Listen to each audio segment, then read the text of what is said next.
Karens need hugs. Karens need hugs. No.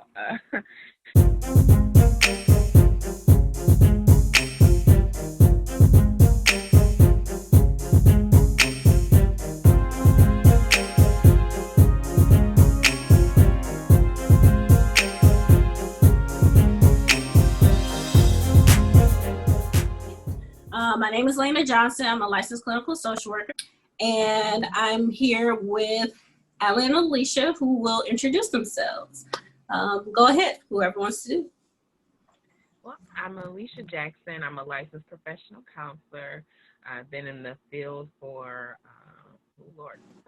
12 years now, and currently working private practice at a group practice in Wentworth and Associates in Utica, Michigan. Thanks for having me, Lena. Oh, yeah. So my name is Alan Johns. I'm a licensed master social worker. I work as a school social worker in Detroit, in the Detroit charter school. And I also work in private practice where I specialize in supporting family and men and through the therapeutic process. Great. Well, thank you for joining me. I have some questions here that if you feel comfortable answering them, go ahead. I may jump in every now and again, but we'll start with the first one. Does a therapist tell me what to do or what not to do? It's funny, Elena. I've seen these memes that they have posted where it's like, "This is me, my therapist." No, like, and I'm like, who's telling you? Which therapist is telling you no? No, I can't speak for every therapist, so I can speak for me. I don't tell my clients yes or no. I even ask for permission if I can give them advice, because when I don't want to impose anything on them, I just want to give them information for them to make an educated decision for themselves, and even point things out to them saying, hey, this isn't lining up with what you said you wanted for yourself. Just checking in to see how you're feeling. Did something change? Did you change what you wanted? And kind of go from there instead of saying no or yes to them about what they can and can't do in their own lives, because we're not their parents. That's not our job. Yeah, I totally agree with that. And one thing ethically, you can hear me, right? Mm-hmm. Yeah. Okay. Ethically, as a social worker, I mean, we've been trained that we need to honor the diversity of values, So I mean, as a trained social worker, I've gone in and out of my own values and realizing that all of us have different values. And so as a professional and ethically, it's important for me not to impose my values upon my clients. So and that's just my ethical code. However, ethically, it's important for me to reinforce self-determination. It's important for me to reinforce what is important to you and what your values are, and that's what leads to the direction that you want to go. And that's what good, practitioners do, is find out what do you want, how do you want your life to go, and then a good therapist is helping them get to the place that they want to go. And I think that's an important thing, that for one thing, it's a foundational reality that no one can make you do anything. So it's really important. It's important that therapists don't make you do anything, and that and a good therapist or practitioner is going to make sure that they empower you to make your own decisions. Very true. Let's see. Next question is, and remember, these questions came from people. I didn't make this stuff up. All they do is take our money. Why does therapy cost so much? That's a good question. Why does therapy cost so much. One, I'll go with the pros and the cons of it, right? Because I get what I feel like therapy should be accessible for everyone, Mm-hmm. and it shouldn't be something that only a set group of people have access to. So I'm hoping I'm picking up like the spirit of that question, and at the same time, we have tons of trainings that we have to attend that cost money, our education. I'll use an example of a photographer, right? Because that's also another profession. People say like, why do photographers cost so much money to get like professional photography done? And that photographer has to keep up their equipment. They have to keep up with the latest software. We have to do the same thing. We have to keep up with the latest treatment modalities. We have to keep our licensure and keep our trainings up, and all of that costs money. So Mm-hmm. that is the part of why the therapy costs so much, and it's real. It's unfortunate that it does limit the access. I'm hoping things can change, and that won't be a barrier to getting help. Mm. So to add on what Susan says, that Mm-hmm. anything worth having takes investment. And one thing that I know that therapy is really a part of investing in the self and saying that I'm going to be committed to the process, right? So there are some cases that some people have higher expectations of what therapy is supposed to do. Like I said, no one can make you better. No one can make you like you just take this magic pill and everything is going to be okay. So the reality is, I mean, therapy is a place where you're hiring a professional to help you through this process. Now, are there other ways that you can go through the process? Yes, but however, this mode of getting better or investment, the reality is we've been educated and we have theory that help you through the process. So I mean, I would want to say that therapy may not, everybody won't be, is not ready for therapy, so to speak. And I think when you go into therapy, you need to go into it more than it's just it costs too much. As much as this is an investment for myself. This is an investment that I'm putting in me, and this professional is helping me through the process. And the reality is, all of our time is valuable, just like the client's time is valuable, just like and the professional time is valuable. So yeah, I mean, with any business, with any investment, it costs. It costs. So so yeah, I would say that. So the both of you have a private practice.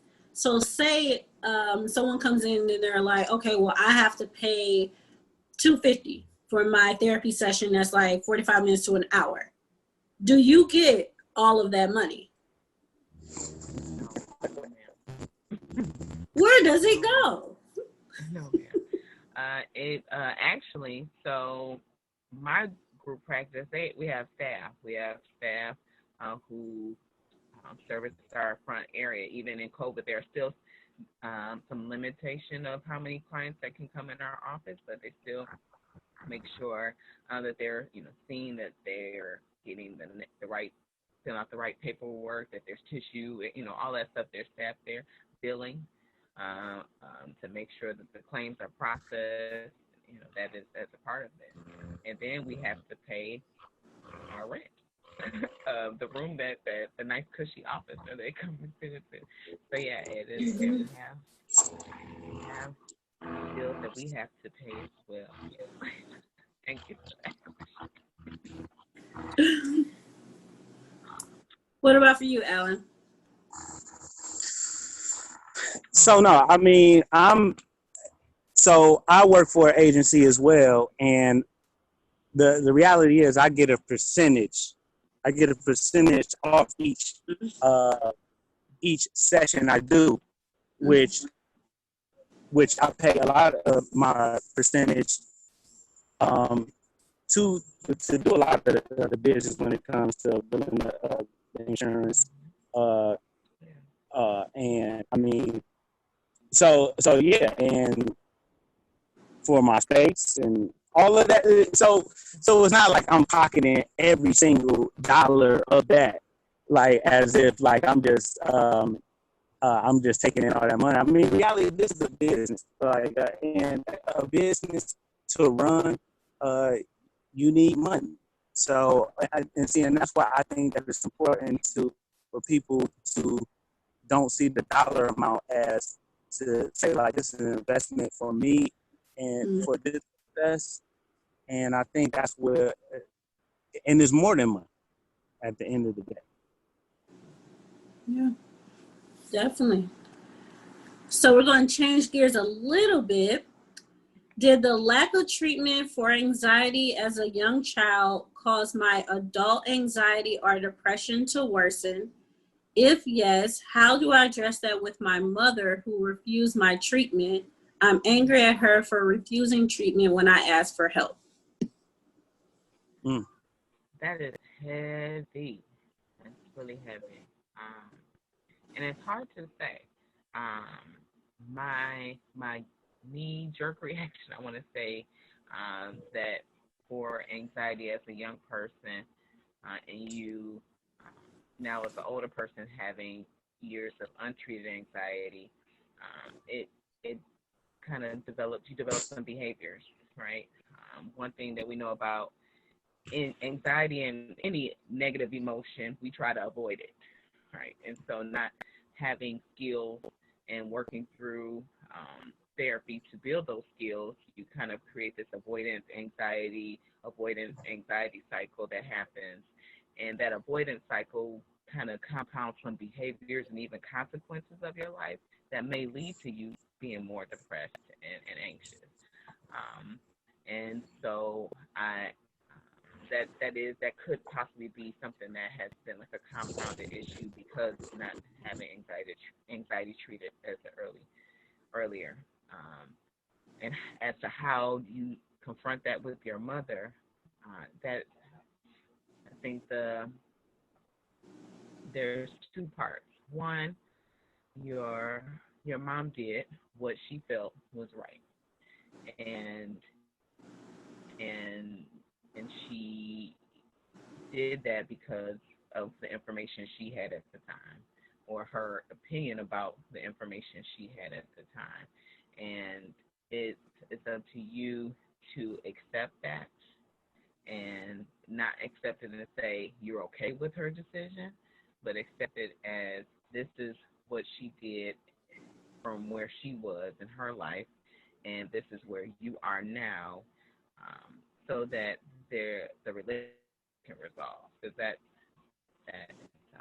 that's the most important. Because I do hear the anger and frustration in that question for sure, with dealing with anxiety for years, and like I could have had tools and at my disposal to help me in this stage in my life, and now because my mother chose not to get me support and treatment, now I'm dealing with all of these issues, unfortunately, and I'm assuming that the person who asked this question is African American, but that in our culture, anxiety, depression therapy is just now becoming something we're talking about and feel okay talking about, like just now in the last 10 years, and so extending yourself some grace for where you are, and extending your mother some grace for the decision that she made to help you both move into a path of healing about this.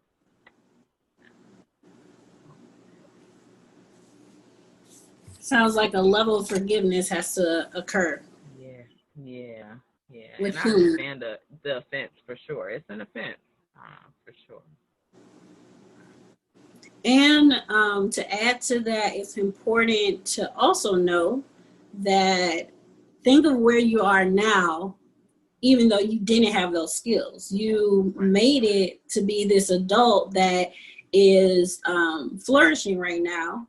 And you may not be exactly where you want to be, but you're ahead in a way where, yeah, I had this thing that was kind of weighing me down, but I'm so much stronger now than I was before. And now I can learn as an adult what I didn't get as a child. And then also working on that forgiveness with my parent. The interesting thing is that, can you hear me good? Mm-hmm. Okay. The interesting thing is that we put really high expectations on our relationships, right? You know, or just our friends and family. And a lot of us kind of been taught that all of our relationships are the all purpose relationships, the end all be all, and they're supposed to be everything in my life. And the reality is that people have limitations. All people have limitations, and even if it's a mother, even if it's a father, somebody that's significant in your life, they may only have the capacity to give so much, you know, and sometimes we give the people in our life too much credit that they do have the capacity and they're holding back, but really they don't even have the capacity to give, you know. So even going through the process of really being able to analyze your relationship, the family dynamics would be really important, you know, because a lot of times we continue to live in the trauma and living at that time period with those same emotions, and we haven't stepped back to come to a place of acceptance, to go through the process, to actually look at those relationships how they really are, you know, and not trying to battle the between what was right, what was wrong, but really dealing with what is, and coming to a place of acceptance, and coming to a place where at the end of the day we can move on with our lives in a positive way. Mm-hmm. Can you elaborate just a little bit on what you mean by capacity? Just so we can get that understanding. So when I say capacity, just like for example, so let's just, I like to talk about relationships when it comes to money, right? Like in a monetary sense. So let's just say I have $1. Well, no, I want $1 from you, but yet I only have 50 cents. So I don't really have the capacity to give you $1. I only have 50 cents, and that's all I have. That's 100% of what I have. So let's just say I give you 50% of what I have. So that's 25 cents. Now you're expecting $1 from me, but if I even give you half of me, I only have 25 cents. You know, and so, but then that's assuming that a person has the ability or is in a situation where they can give 25 cents. You feel what I'm saying? So when we think about it as relationships, as an investment, I think that's important, like the capacity to give. Do they even have the capacity to give the dollar that you want? Or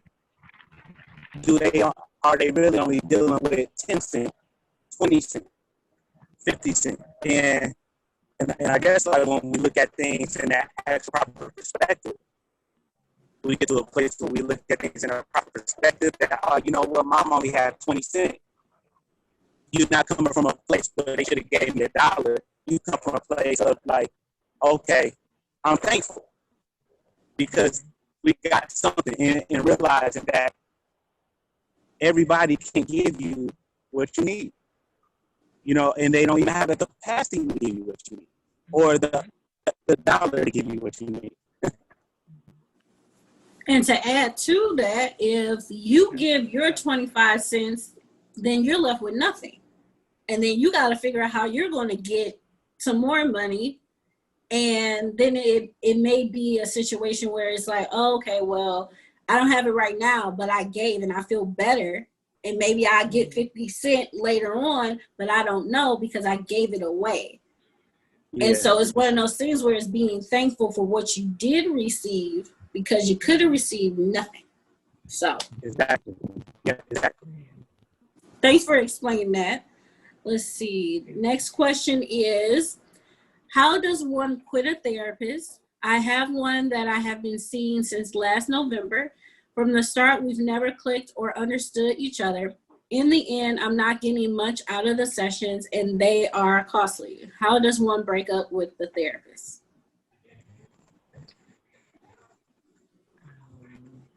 I think therapy, the therapeutic relationship is very similar to any other relationship that you have. Mm-hmm. So the hope is that by now, since you guys have especially been working with each other since November, that you've had the conversation of, hey, you're not meeting my expectations. And so the therapist can actually be aware of it, because sometimes therapists aren't always aware if your expectations aren't being met. So I'm hoping that you guys have had that conversation. If you have not, it's a great place to start. And I know it can be awkward because a lot of people feel like because we have these letters behind our name that we're an authority on things, and that's not the case. Nope. If you're not getting what you need, then you need to let us know so that we can shift, adjust, or even say, you know what, I don't think I can give that to you. And it could be a conversation where even there's some recommendations. Oh, I can't give that to you, but I know this professional or this person who can provide that for you. So that I think that's where it starts, of just being open, and even for that therapist to check in. I think that's just a part of the treatment planning process too. Checking in and say, okay, we've been doing this for a month, 3 months. Okay, seeing how we're doing. Are you making the pace that you want to make? And we said these were the treatment goals. We need to adjust all of that. I think that's a part of the whole conversation of one, making sure that you are getting where you need to go. Like we're kind of going back to that early question of like saying yes or no, or a therapist supposed to tell you what to do. Like we are the travel agent. we're not the the pilot getting you there. We're just getting you the steps. Like this is here are the steps. You have to actually make the steps and get there. So hopefully that answers that question. It's interesting, right? Because it's like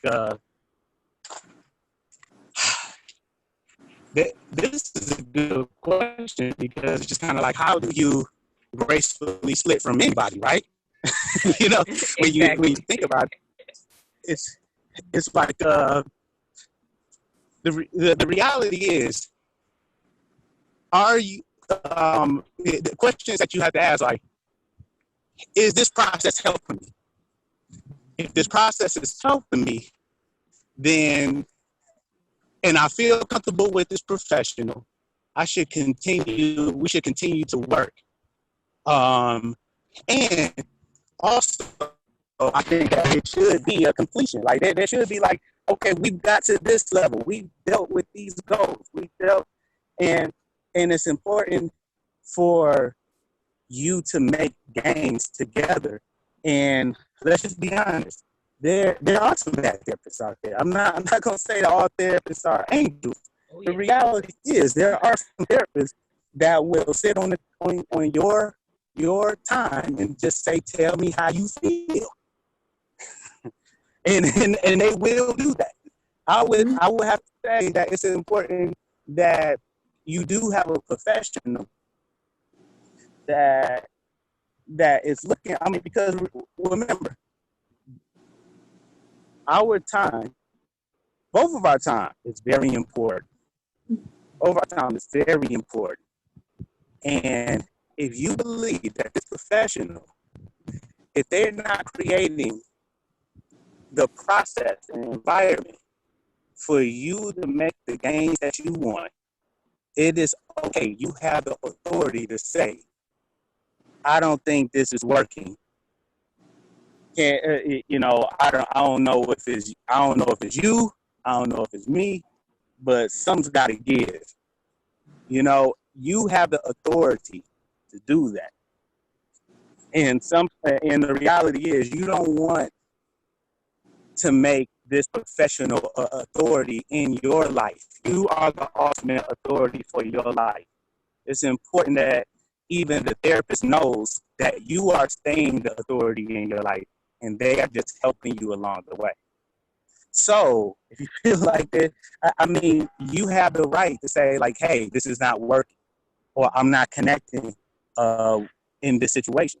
And have the audacity to make that call. And it's okay. So, you know, it may just be a personality thing. Or you may just have a bad therapist. Or maybe this was a skill that you have to develop to speak up for yourself. And, you know, just like the ancient scroll says, you have not, could you ask not, you know?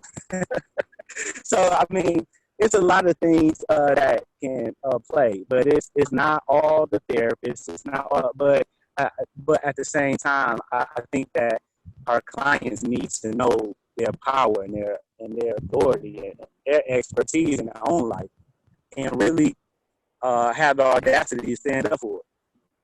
Mm-hmm. So it's very important to say something. I have experience where a client stopped showing up, and I would call, didn't answer. Send home a letter, didn't answer. A couple months later, ghosted. Right? I was like, oh my gosh. So I called again, or no, sorry, the client called me, and then we had that conversation and told me everything that was going on, but it wasn't that we weren't, there was a rapport problem. It was the depression came. And with depression comes isolation. With depression comes depressed mood. And then on top of that, there was guilt. There was shame that I didn't say anything to my therapist that I built a relationship with. And I said, listen, everything you just said has to do with the depression. I understand everything. But at the end of the day, I was going to wait on you. I'm here for you, period. That's what I'm here for. Have you experienced negative racial-related encounters? How do you handle or cope with that, both during your career and while preparing for your career? I think what I dealt with was really more like mild microaggressions. I've been fortunate enough to not have dealt with in your face racism, just people making comments that are just like, was that necessary kind of comment, or being I've been in spaces where tend to be the only person of color, or there's like maybe 2 or 3 people of color, but you can't get our name straight, but you can get all the other people's names straight kind of thing. That has been definitely something I've had to endure, and I just really I don't really give too much attention to it in that regard. I think for me internally, because I try to focus on the stuff I can fix, which is me, I had to deal with the pressure of being the perfect Black therapist in spaces that were not, I was the only Black person, you know, or person of color, and kind of releasing that pressure and just being myself, and then also being like unapologetically me as a Black woman and a Black therapist, and not putting that pressure to be I have to represent all Black therapists at all times and be, I don't want them to think that we're not professional. I don't want them, just say, I could joke just like everybody else jokes in the in the break room. I can be myself and not worry about, certain stereotypes or things like that, and be myself freely. So grateful enough that I haven't experienced too much racism or prejudice in my years. Nice. Yeah. The interesting thing about me, I can just about get along with anybody, right? With my jovial, upbeat personality. Mm-hmm. And I know, me growing as a man, sometimes there were times in my life where maybe I wasn't taking that serious and stuff, right? But one thing I realized that once I started learning how to develop myself in my manhood and as a leader and to be more assertive, I found that the image of me kind of started to shift to where it's almost like now you're seen as the aggressive black male. So I've seen that. I've seen how the implications of how me taking a more assertive role has been looked at as a threat. So that was kind of traumatizing for me because of the fact that it seemed like everything was cool when it was just all smiles and or I didn't assert myself as such. But it seemed like when I started asserting myself and having the audacity to believe myself higher than probably what others see me as, it was just kind of like, oh, okay.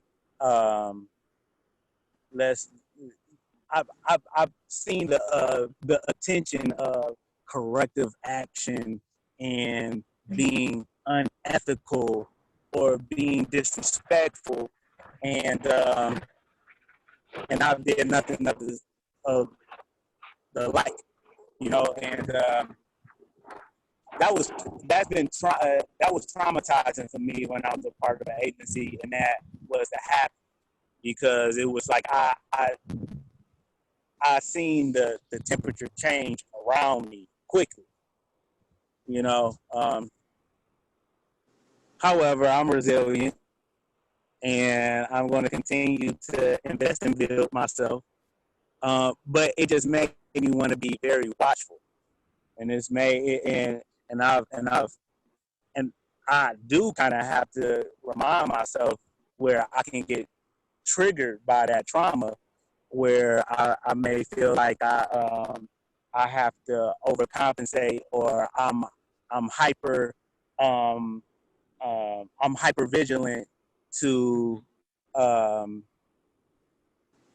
as W.B. Du Bois said, this double consciousness, always considering how other people look at you and you're perceiving yourself and how other people see you. So yeah, I've seen it, but of course, some people are not going to blatantly say, well, you know what, your presence is a threat, but at the same time, I felt it, Yeah. For me, I would say I try to stand firm in my spirituality. And in doing so, I pray a lot, like throughout the day, have a conversation here and there with God. And there are times where I want to say something, and I'm people who know me know that I usually say something. But there are times where I don't need to, and I shouldn't. And that has saved me a couple of times. But then there are other times where it's like, no, you need to speak up for yourself and let them know who they're messing with. And sometimes you don't have to say anything. Sometimes instead you can just do it. and see what happens.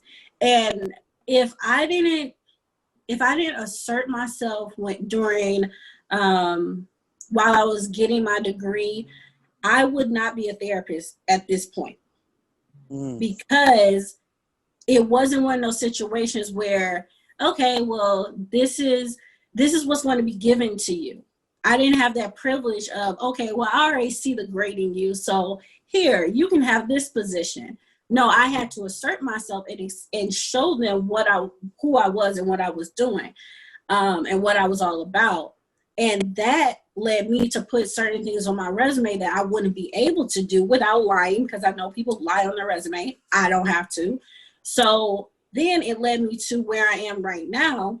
And if I didn't assert myself, I wouldn't have learned that skill to assert myself in certain situations, and not ignore the racial tension or the microaggressions, not ignore it, but to take note and then put it in the back of my mind and keep on going. And that goes along with the resiliency I think Alan was speaking about, because that's just something as a Black person we have to have. We don't have that, we don't have that choice. Go ahead. Yeah, I want to add to what you're saying, because like as a social worker, as a therapist, it's like, we talk about advocating for the disenfranchised, and we one of them. but what's so interesting is that there is other things that are at play that you need to be aware of, and you need to honor those realities. And I think sometimes as practitioners, and I had to learn this even just through my training, is that you can't measure everything by right and wrong. You have to deal with what is, And the reality is, when we go into these organizations, there are power dynamics that are happening.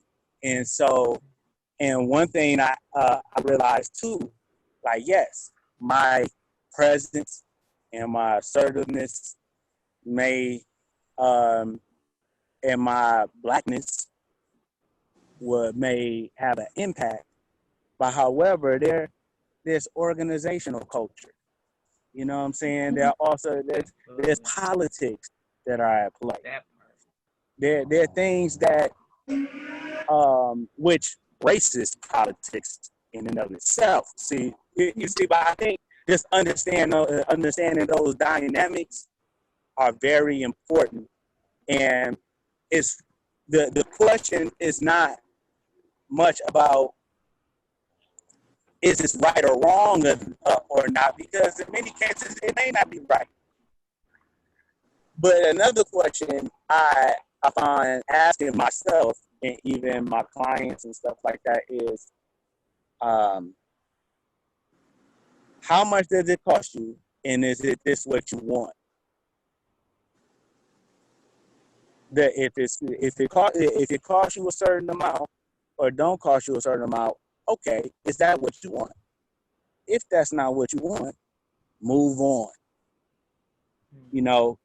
I'm not trying to oversimplify, but at the end of the day, I think it's good to see things as they are. And power dynamics go a lot of ways. And so just like you were saying, it's just realizing those dynamics and in all honesty, learning how to play the game. And it's either you're going to play the game or you don't play the game. And I know some people don't want to play the game, so don't play the game. So, I mean, it's, but the game is in full effect. It is. It is. It is. Very true. The next question says,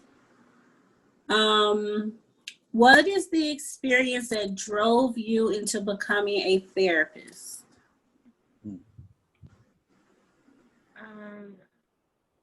I wouldn't say it's one experience in particular.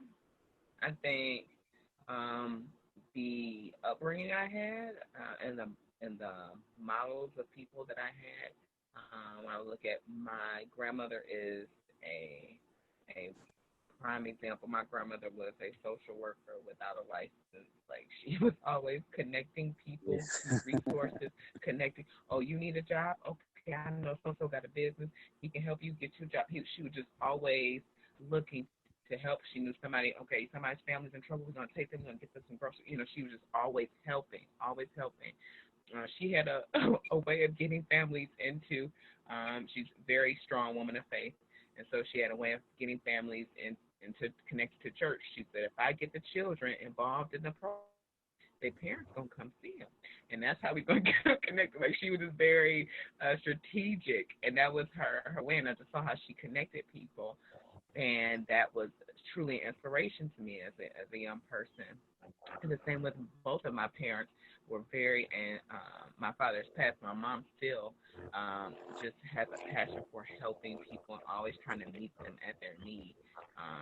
She has a business, and every year she does this big, huge like production show, and she's always trying to find someone to help through this. Like, there was a family that needed a furnace on the news. She got somehow connected to that family, raised money to get them a furnace. It was just that's just how we have the fabric of our family. And so that is really truly how what inspired me to come into this position, to be in a place where I want to be of useful help to my people and to others.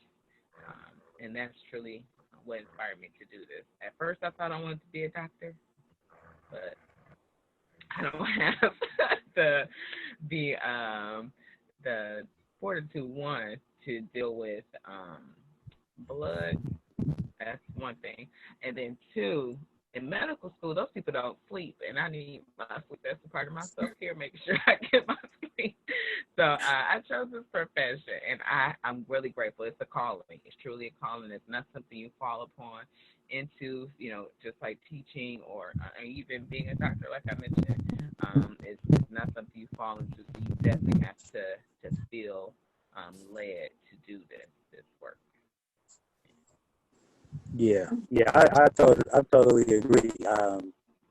I remember before I went back to school for social worker, to be, to get my social work degree. For one thing, I'm an artist by trade and by identity. Like I grew up being an artist, and all mediums, whether it's painting, drawing. I also have a degree in graphic design, but I got into doing after school programming in the schools, and it was just something about that work and helping kids go, develop themselves. I'm like, man, I think this is something, and I've been a part of youth, youth programs and stuff like that, and I've always kind of ran from it. But I'm just like, well, you know what? I want to go to school for social work, and initially I thought I was going to go in macro practice and doing community organizing and stuff like that, and but I wound up studying family systems and loving it. I'm like loving it, and the reality is, just to know that the greatest institute in our society is the family. If we can reform the family, we can reform our society. So and by the time I graduated, I'm just like, I think I want to do therapy, and so I did it. And I'm one of the opinion, like, hey, you guys got to start. You got to do it ugly. You just got to do it. If it works, cool. If it doesn't, cool. But I did it, and like I'm like, wow, like I didn't know how much I was going to enjoy it, and how much it's helped me not only develop others, but to help me develop as a person. So I love the profession. Nice. Mine is a little similar to Alicia's. I had this idea since I was like 4 to become a pediatrician. I was just gonna be a doctor no matter what. then in high school, I was introduced to psychology. And I fell in love with that course. Everything about it, I was like that nerd that was like, okay, tell me more. So shout out to Mr. Oshinsky from Southfield High School. But then I forgot about it. I was just like, okay, whatever. I'll study psychology, but I still got this science. I need science. I need it. So I was taking it in college, and then I graduated. I think I was either I graduated or almost done getting to graduation. And I was just sitting there. I was like, I didn't apply to med school because I really don't want to go to med school. I took these mini courses to go to, get a feel for how it would be like in med school. I was like, I don't really want to do this. But I was like forcing myself, no, this is what you need to do. This is what you want to do for so long. This is what you need to do. And I was just like, I was stuck. And so then I went to a career counselor, and we talked for a little bit, and he was like, what about social work? I said, I need you to shut your mouth, and I'm not going to be that person that takes kids away from their babies, because that's what I thought social workers do, right? Yeah. And whatever. So then he told me, look it up, research it. I was like, okay. I set another appointment. I really didn't look it up that much because I'm the person that I am. But I looked up a little bit, and then I went to see him again. We started talking, and he asked me this one simple question. What is it that's easy for you to do that doesn't take much effort that you're just really good at? And I was just like, I listen to people. I'm like really good at that. I like helping people. I listen to people, even amongst my friends. I listen to them. And he was like, okay, then, social work, therapist. And I was like, wait a minute. So you can be a therapist going the social work route? He was like, yeah, you were supposed to look into it. I was like, oh, okay. Right. Yeah, I was. Oops. So then I actually started looking into it, and then I decided, okay, I'm going to go social work route because they look at the full person and the dynamics of the person, including the environment in which they live, the whole person, all of that. Psychology to me seemed like I'm just going to focus on the diagnosis and treat that diagnosis. And I'm sure it's more to it than that, but that's how my brain worked at that time. And then on top of that, I don't want a PhD. I still to this day don't want a PhD. So social work it is. And so now I'm a therapist as a social worker. Right. Let's see. The next question is, this is actually a similar question to the other video I did. I put a lot of shit on you. Do you get help afterwards? I do have a lot of clients. They're really concerned. Like, so what do you do to take care of you? Listen to people's problems all day. You okay? Especially during the pandemic, which I think is very sweet. Yeah. But as it's recommended, and I know all three of you can, or the both of you can say this, that it's recommended and for therapists to have a therapist. Yep. That is what it is. And even while you were talking about the career counselor who was recommended that you look into it, and you said, because I am who I am, I did it. It's funny. We are, sometimes worse clients at times, but it's still recommended for us to take care of ourselves. I think we cannot take our clients places we have not been. And if we haven't been in a space where we have to be vulnerable about our stuff, it's hard to help our clients to navigate that. So definitely, that is a part of my self-care, and I do other things also. Riding my bike, for walks, singing karaoke. I do what I need to do to balance, have balance in my life, for sure. Yeah. So it's an interesting quote here, is that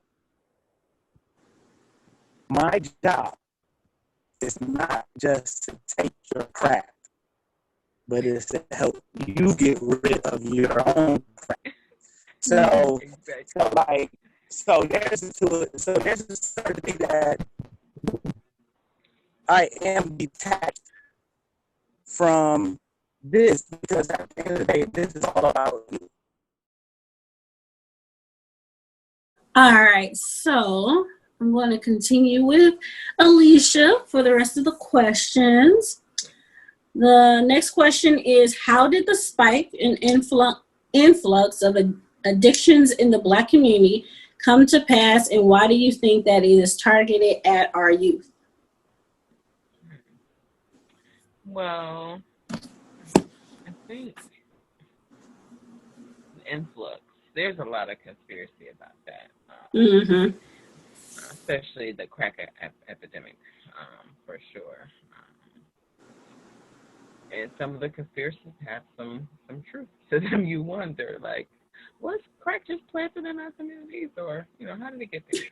I truly feel like this deals with a lot of our history and how we came to be here in this country. Mm-hmm. We have undiagnosed generational trauma.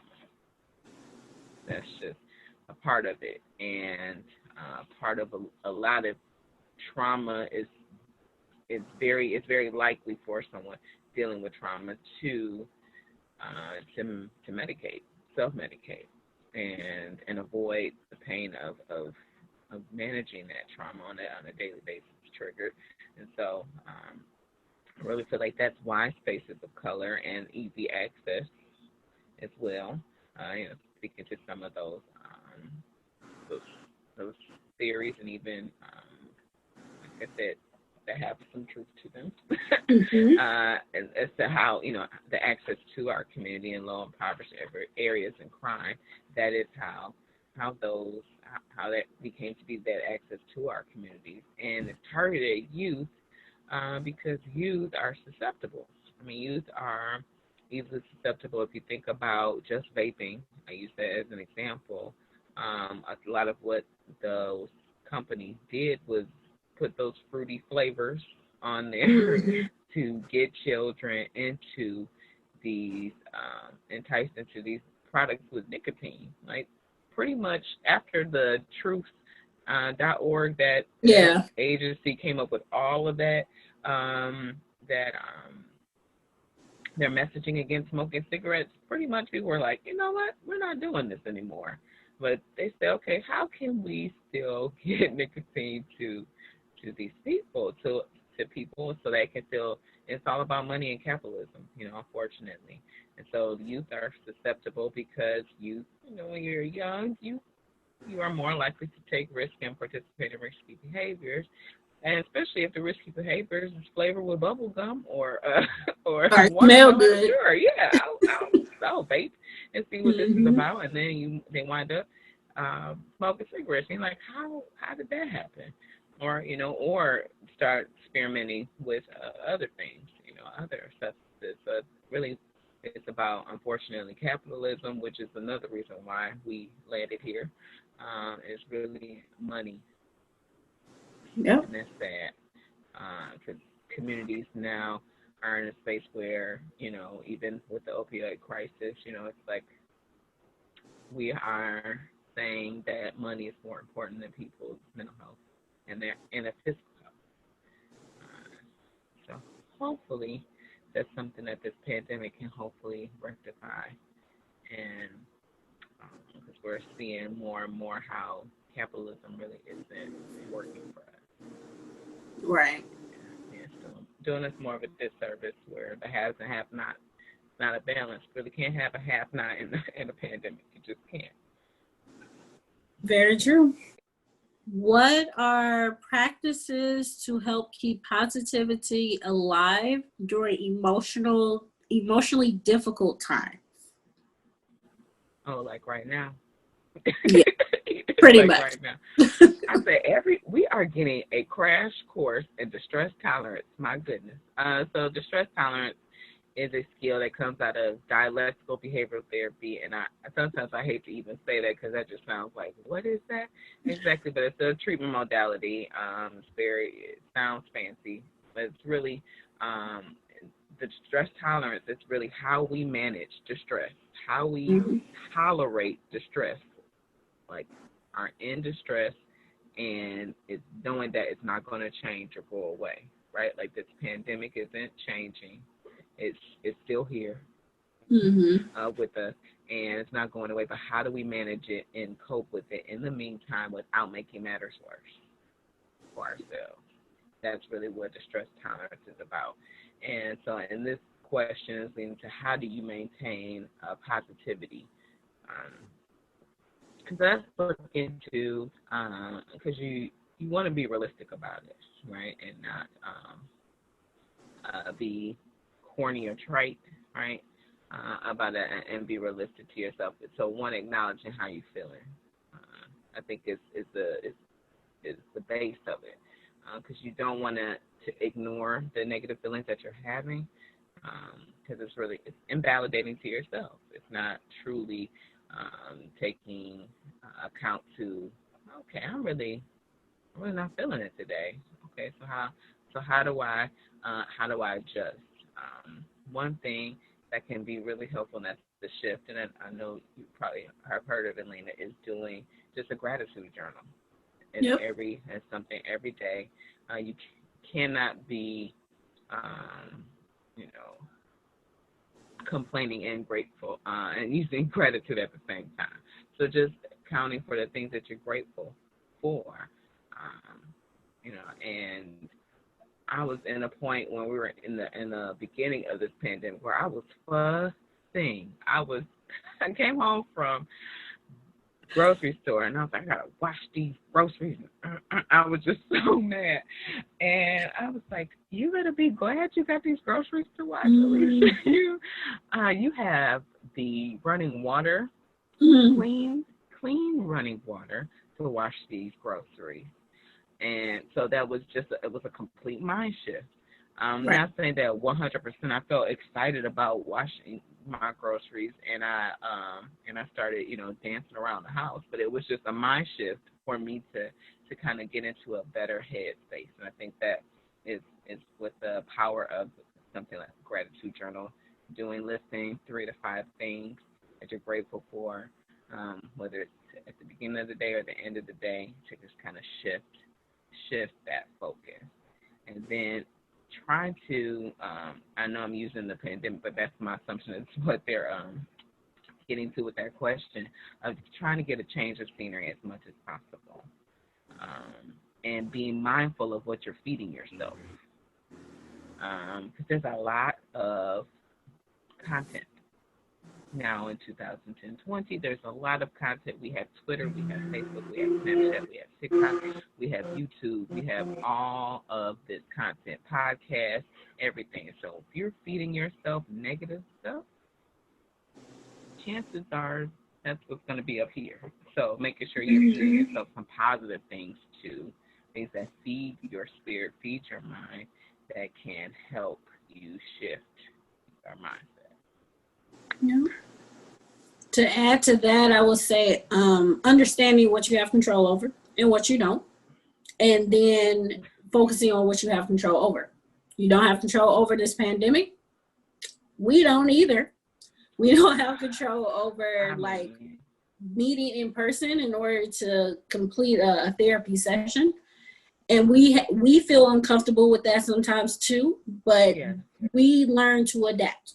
That is the biggest skill that you can learn through life, because life is going to happen. So either it's going to happen to you, or you're just going to go with it and adapt and be flexible, flex your mind, right? And go with it, right?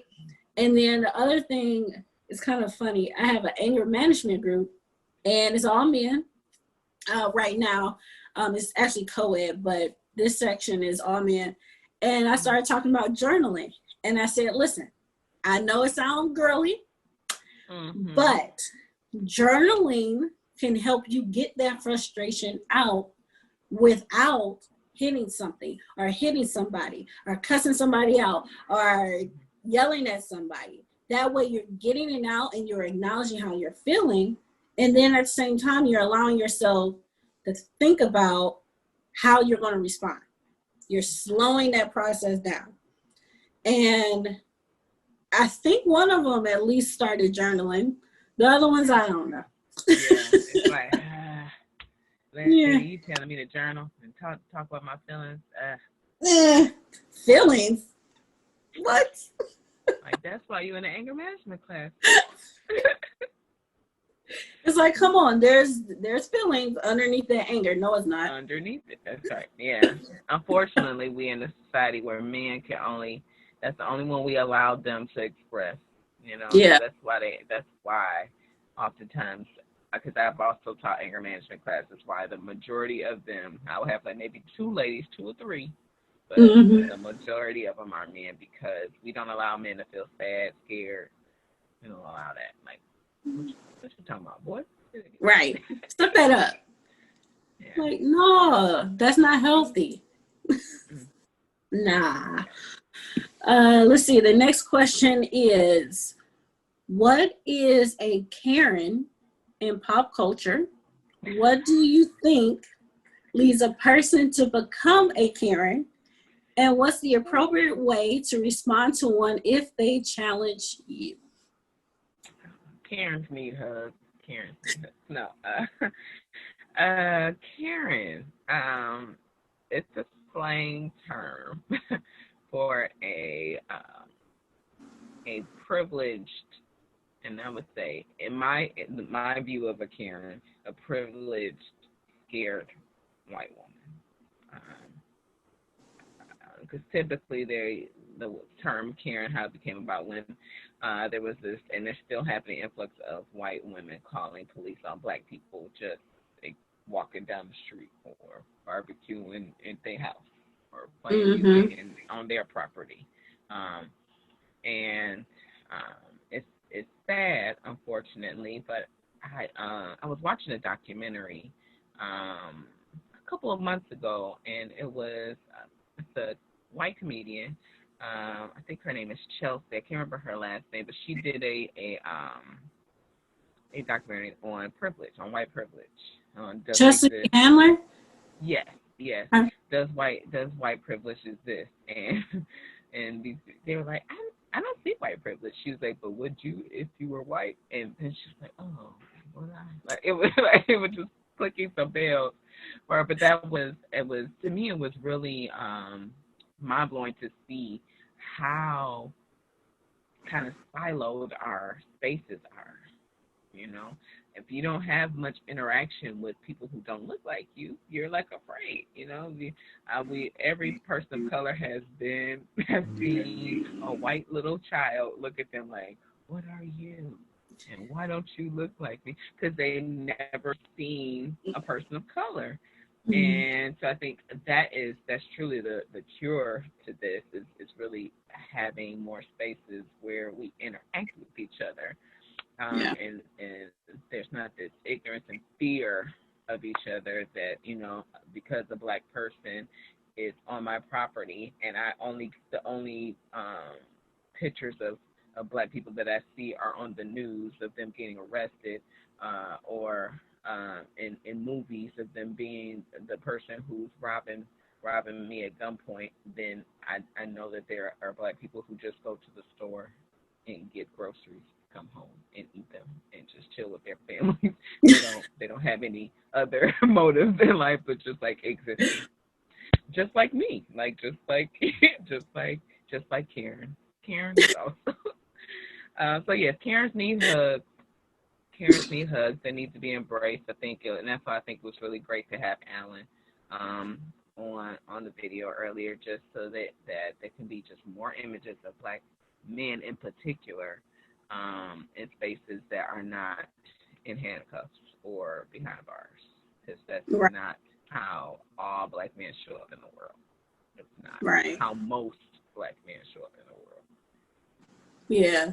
And just because they show up like that doesn't mean it's true for all black men. Because there are a lot of black men I know who's never been to jail.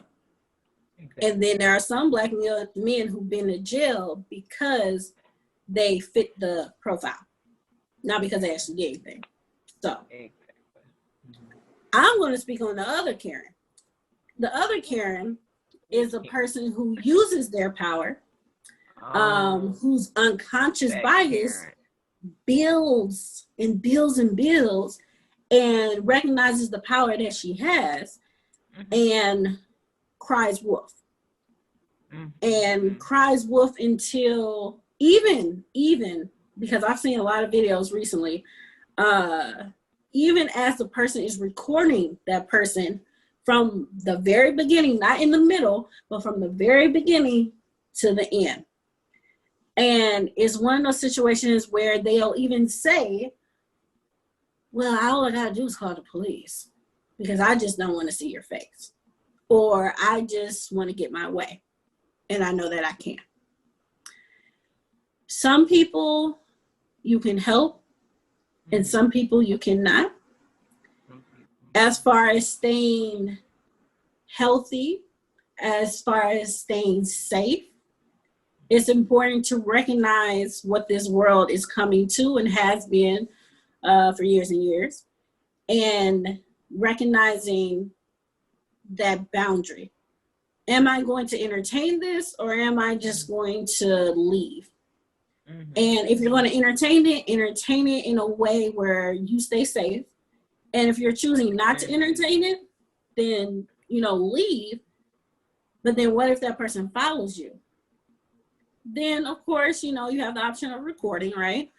And then also leaving. And if you feel the need to, go to the police station. And this is what I mean. There was a video that I saw. This white woman apparently cut the black woman off while they were driving, ran a red light to cut her off or something like that, and then passed by her car and called her the N-word really, really loud. And then the black woman started following her, and then the white woman drove to the police station. And her goal was to go to the police station and file a police report on the black woman. And so the black woman is recording as she is getting out of her car, explaining what just happened. And the black woman, it is actually kind of humorous after the fact, but as they're in the police station, the woman is trying to talk, but the black woman is over talking her, saying, no, don't start crying now, because you weren't crying when you called me the N-word and cut me off and put me in danger. Let's not start crying now. Matter of fact, I want a police officer out here so I can file a report. The next thing she knows, the white woman starts walking out, saying, I don't want to do it no more. So it's one of those situations where if you have the knowledge to protect yourself, do what you need to do. But also at the same time, pick your battles. So keep that in mind. The last question is actually not a question. It is a thought. There is a quote from Esther Boykin. Every time we tell a seemingly healthy and successful young person that therapy is not for them, because we don't do that, we silently tell them the same thing that racism does. There is no room for you to be more than what we have already defined you to be. Stay in this box and stop searching for ways to expand into your full self. What are your thoughts about that? It's an interesting thought of telling someone that therapy isn't for them.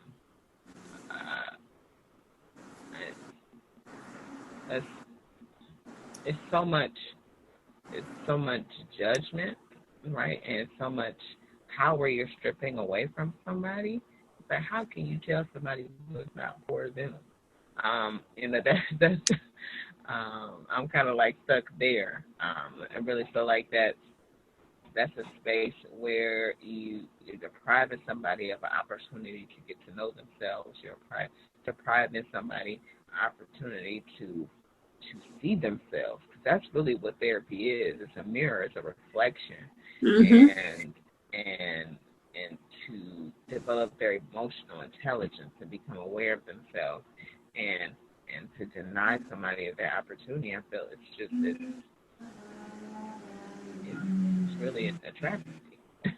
It's a travesty. It's a disservice to that person. It's a disservice to the people around them, the system of people around that person, and it deprives them of a space where they are able to develop into who they want to be. I think of that earlier question of that young person who was like, I had anxiety when I was a little kid, and now I'm here. And could it be that I'm here because I didn't get the help that I needed? And I think oftentimes, especially in maybe in the boomer age, that thought was probably very prevalent of, therapy. We don't need to do that. That's not really something we do.